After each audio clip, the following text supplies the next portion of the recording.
այո, իմ պատուհանի տակն է պայթել, այո,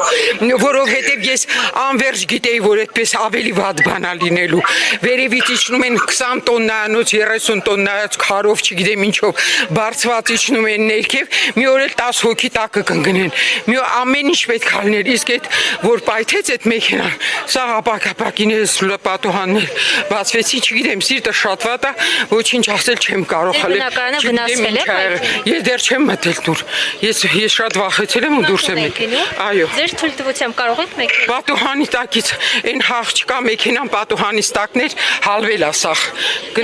Կարող եք նայել։ Հարևանները այնտեղ ինչ-որ աղջիկը։ Բնակիչները նշել են, որ բազմաթիվ անգամներ դիմել են թաղապետարան։ Դիմել ենք,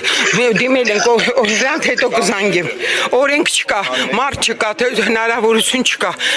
Ամբողջ օրը պատուհանների տեղից 10-20, չգիտեմ քանի տոննայանոց մեքենաներ, վերև ներքև քարով, գրուժոններ, բետոնավոզներ, сколько можно, նախ հանգստություն չկա, պատուհանները անverջ պետքա փակ պահես։ Հիմա էլ sense նесчастье եղավ, չգիտեմ, կներեք, ես անշնորհք եմ խոսում, не записывайте, не надо։ Հիմա միգուցե սա առիթ լինի, որ այդ հարցը լուծվի, որ միայն պասաժիրսկի մեքենաները իրավունք ունեն, լեգկավոյ տրանսպորտը գնա մեր պատուհաններից։ Թաղապետը ձեր դիմումներին ինչ է արձագանքում։ Ես չեմ կարող, մեր բան ունենք, վատբայք, լիազոր, այս գարաժի մեջ է ինքը նստում։ Եվ նաև ձեր հարևանները նշել են, որ շենքի երկու հատվածներում առանձնատուն է կառուցվում։ Դուք տեղյակ եք ում է պատկանի։ Հեն այն կողքալ են Սիմոնյանիննա։ Հեն այն կողքի շենքը, որ սենց